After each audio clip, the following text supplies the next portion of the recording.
Go ahead when you're ready. Okay. It's time for the Baseball Talk Radio Show, everyone.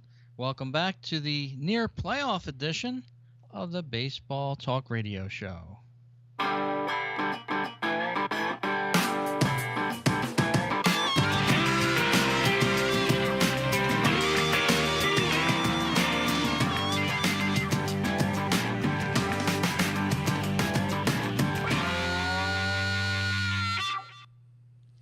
Hello and welcome to the Baseball Talk Radio Show, everyone. My name is Rich. And I'm Gary. And Gary, we took a little hiatus from the show. We've had our medical issues going back and forth and just took some time off in general, but it's great to be back on the show talking baseball. It certainly is, Rich, and it's good to see you looking so hale and hearty. And we're back. And Rich, we've only got a week left in the baseball season, the regular season. Hard to believe that it's coming to an end. Where did this summer go, Rich? Yeah, it just seemed to drift away very fast. The month of September uh, went by like a dream, basically, and now all of a sudden we're here about a week and a half, about 9 games left for some teams. We're already talking playoffs, and it looks like it's going to be very interesting. Even the teams that are out of it, they're already plotting their 2018 moves, certain teams, that is, and all of a sudden it's interesting on that end as well. Well, especially our teams, Rich. We're plotting our 2018 moves as it's been a disappointing season for both the Phillies and the New York Mets. But hope springs eternal, and both teams are gonna be around next year, and hopefully they'll make a better run of it. And Rich, before we go on, I just wanted to say congratulations to the Hudson Valley Renegades. You know, I'm a big New York Penn League fan, and that season ended about a week and a half ago or so. And I just wanted to say congratulations to the Renegades who took the New York Penn League title with a one hitter. They beat the Vermont Lake Monsters. They swept them, won the first 2 to 3 games, and took home the title. And just special congratulations go out to them. I enjoy going up there to see the games in Hudson Valley, and though my Cyclones didn't do as well this year, it was good to see a team that I'm interested in nearby win a title. So congratulations to the Renegades. Very good there. And of course, as you just said, the Cyclones ended the season in last place, 24-52 on the year. But, those lower MILB type of leagues, the guys are just getting into the league for their first year in many instances, or, year and a half or so into baseball. So they're getting their feet wet. Staten Island Yankees captured the crown there in the New York Penn League, the McNamara division, but I'm sure a good time was had by all.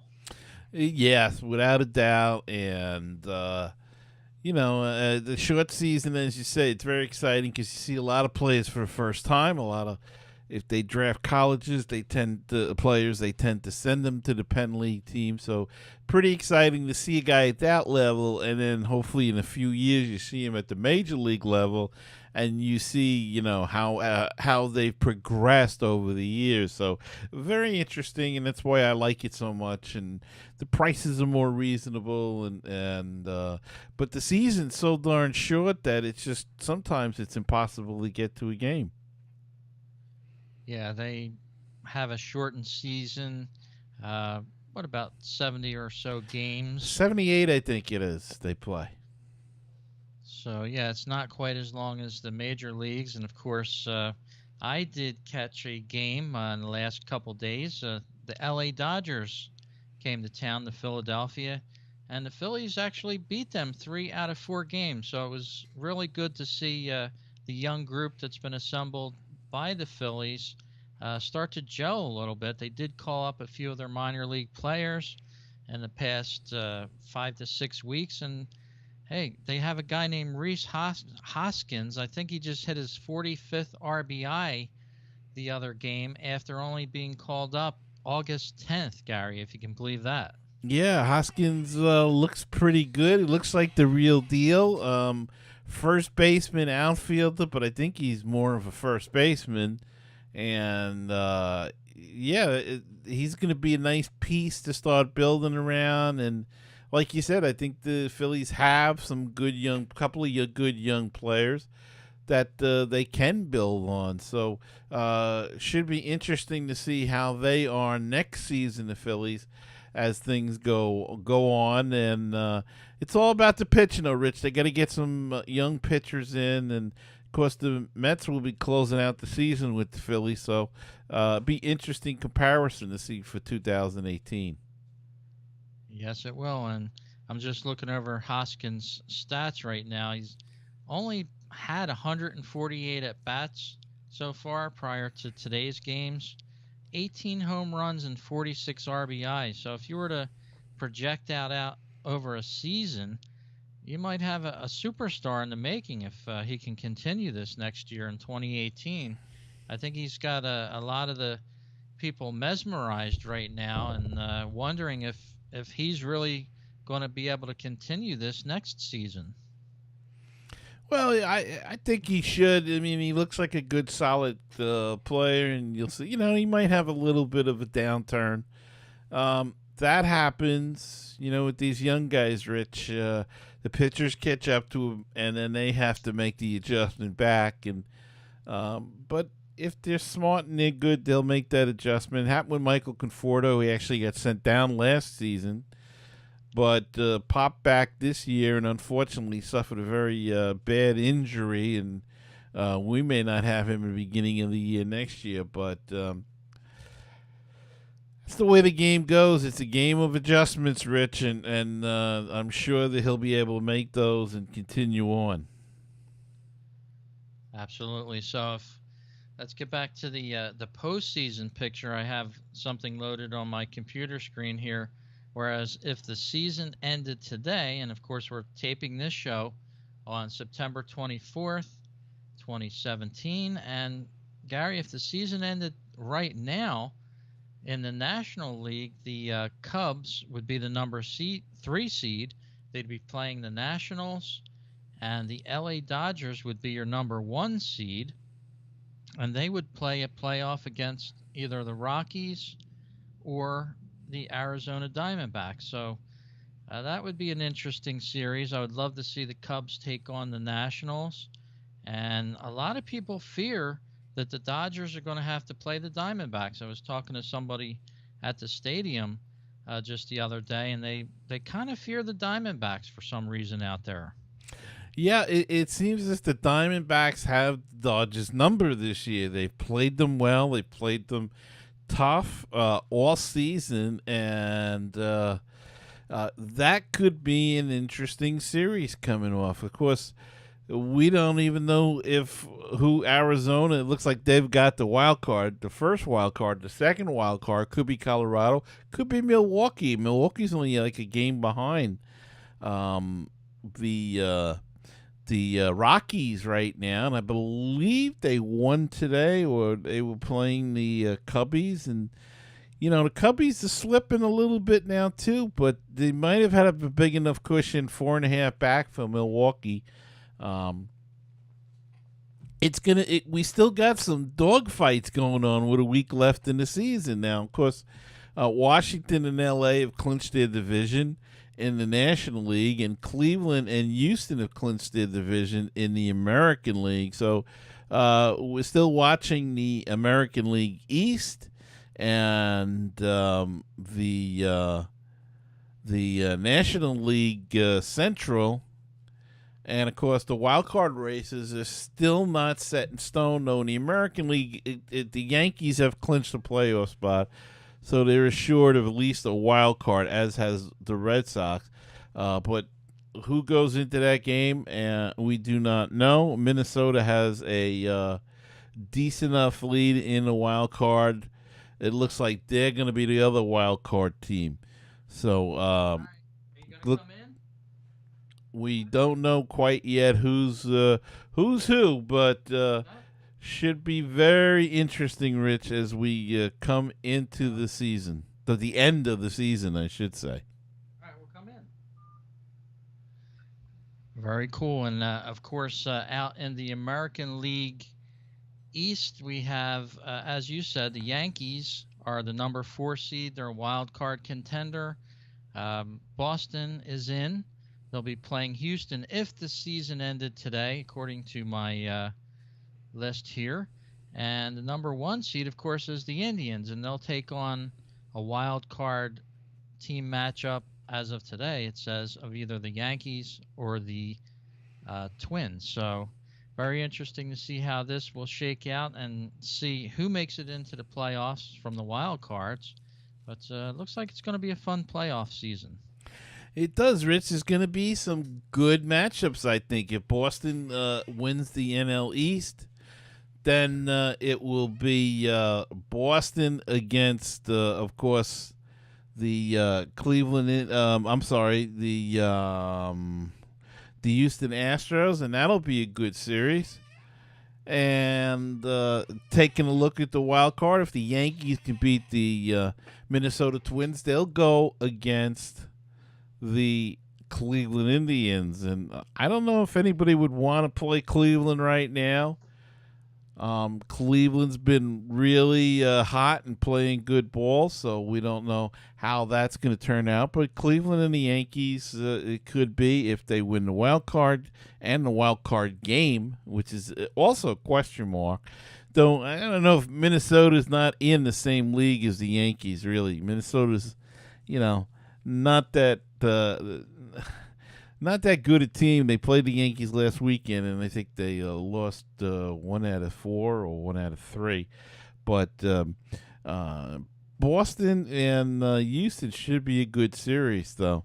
And then, of course, in the National League, as you said, if it ended, looks like Washington would play the Cubs, and the Dodgers would play the winner of the wild card, which could be Arizona. So some interesting series to come, Rich. And, there's a lot of teams that you could say really could win this year, more so than in the last few years. So a lot of high 90-win teams this year, and teams that have dominated some of their divisions. So we'll have to see where that all takes us.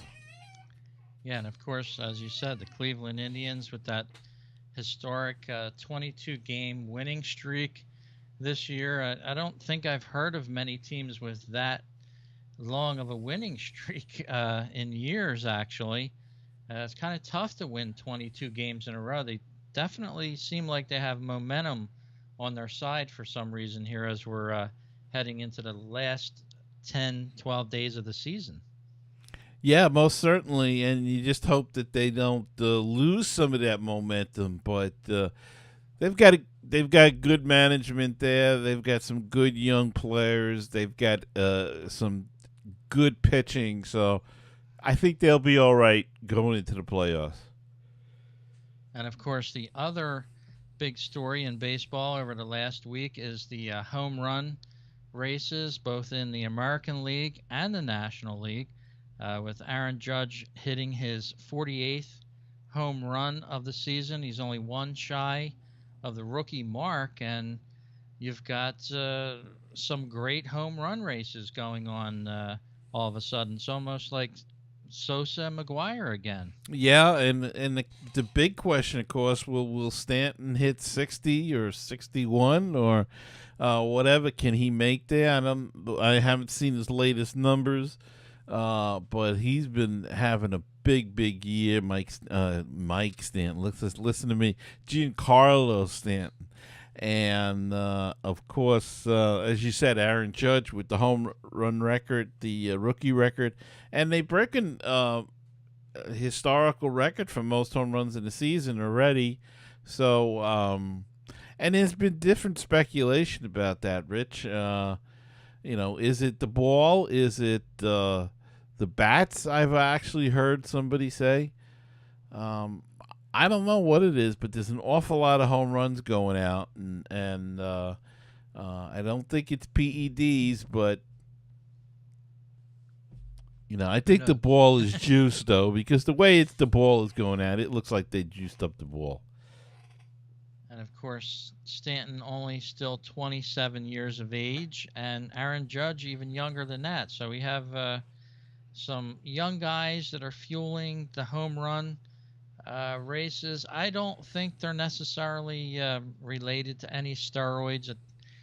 Thinking these guys are just pure power hitters, and they're facing pitchers that are throwing real hard stuff. So they obviously have a good eye on the baseball, and we can call him Mike Stanton. He used to be called that. yeah, yeah. Uh, yeah. Originally, his first year he was Michael Stanton, then went for Giancarlo, which I guess is his given name. So, um, yeah. What the heck? So a lot of great things to talk about in the MLB. But why don't we just take a pause in the show for just a moment? We'll hear a quick commercial break. And I want to thank everyone that wrote us. A couple of our longtime listeners was inquiring about the show, making sure we were okay. So thanks for the shout out for that. And we'll be back after this message.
And we're back talking baseball here on the Baseball Talk Radio Show. And Gary, before we went into the break, we were talking a little bit about home runs.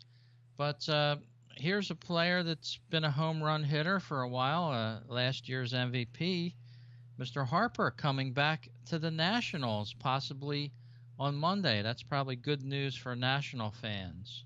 Yeah, it is, Rich. He's been playing some simulated games. You know, he hurt his knee, I think it was, on a slippery base that they, running the first base, his foot slipped and twisted it awkwardly. He looked terrible at the time, but it was a deep bone bruise.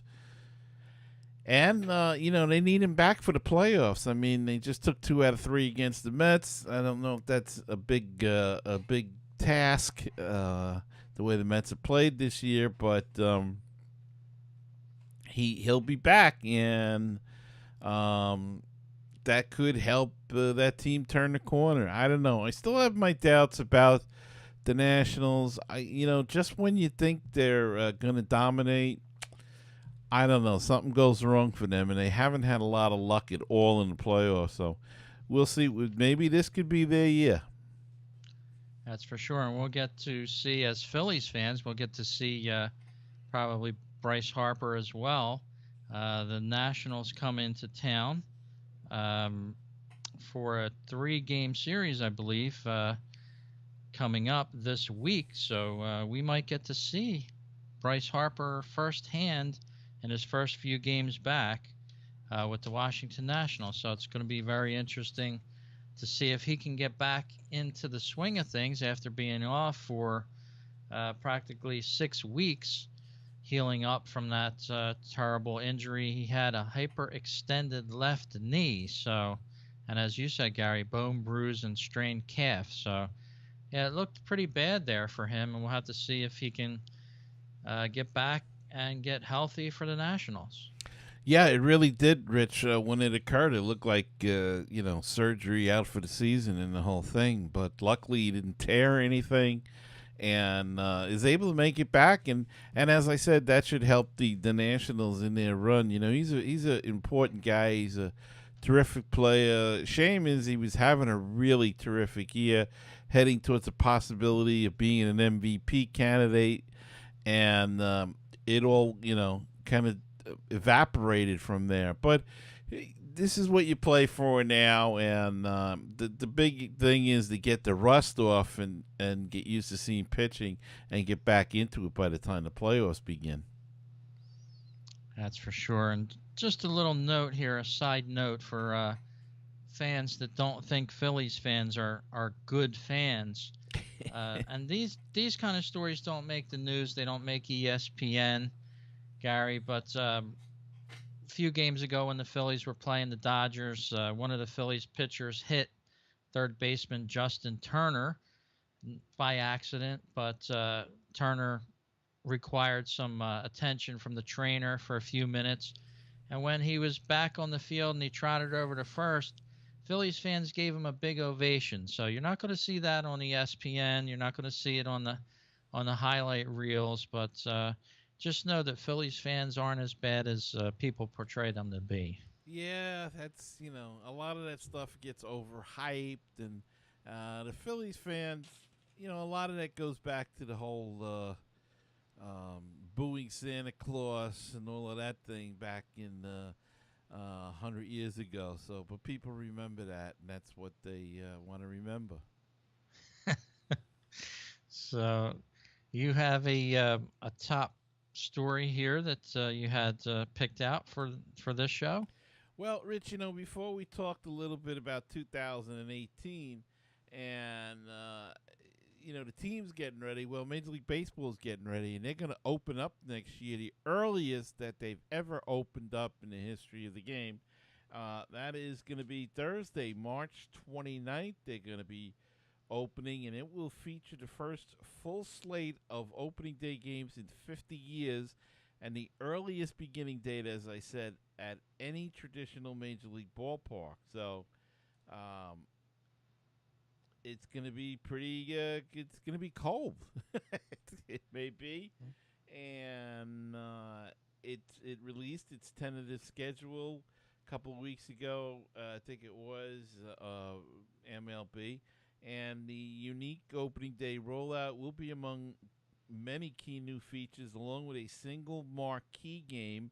That'll be the Cardinals and Cubs coming out of the All-Star break.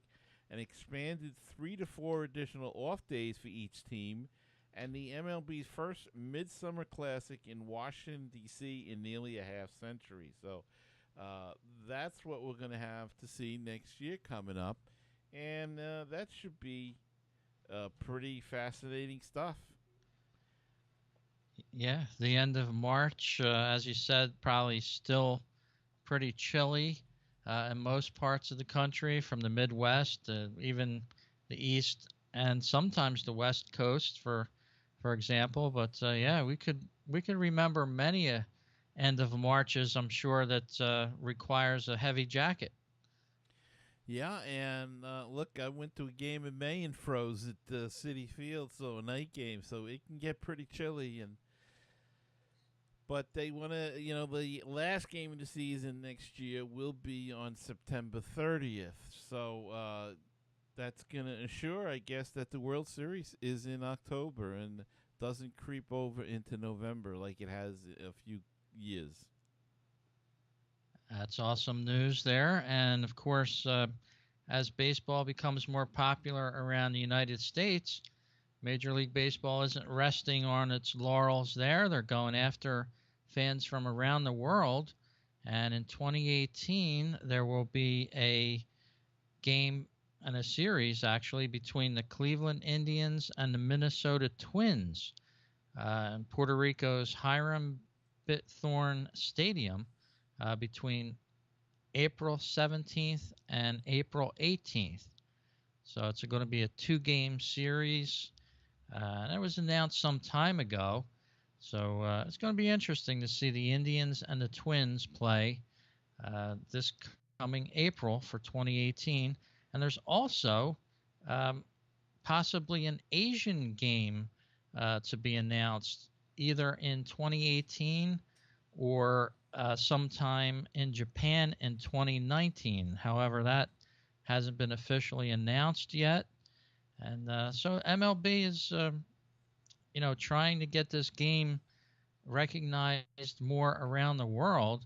Even in London, Gary, there's a rumor of a single series game going to be held possibly in 2019. So a lot of events planned around that over in England. A lot of fans are being created there over in England with the Major League Baseball. Yeah, most certainly, Rich. And the only thing they're going to have to check now, the Puerto Rican games, they may have to see whether that can be played due to the hurricane and the devastation of Hurricane Irma on Puerto Rico. There is those that say they're not even going to get any power back for 4 to 6 months. So whether or not they're going to have problems with that game is going to be something else to look into at this point in time. But they do have a period of time, so I'm sure that they'll figure something out by then. Yes, indeed. So always changing and upgrading is the game of baseball. That's why we love it so much, of course, and we do this podcast for you. And as we said during the commercial there, if you like the show, head on over to our Patreon page over at patreon.com/MLB This Week. You can sponsor our show for just $1 or $2, $3 a month, whatever you want to donate to the show. And Gary and I pledge to put it back right into the show. It'll give us the wherewithal to do some better things for you, the listener. So if you're listening to this podcast, we appreciate the support. We don't have the backing of sponsors.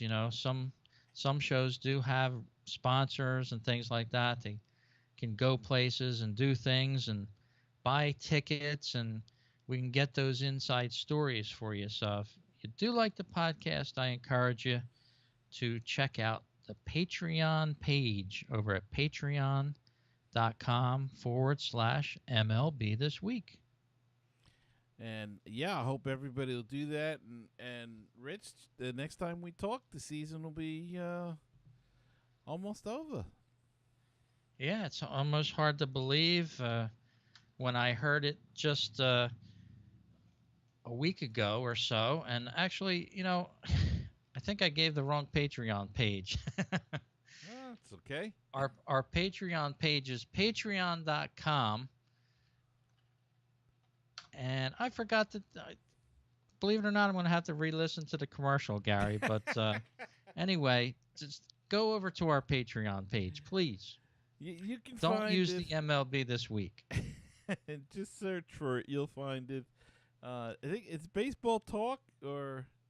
Yeah, I believe it's Baseball Talk now. Of course, we used to call the show MLB This Week, but I'm so used to saying that from our previous bunch of shows, which we probably did about 75 or so before we changed the name.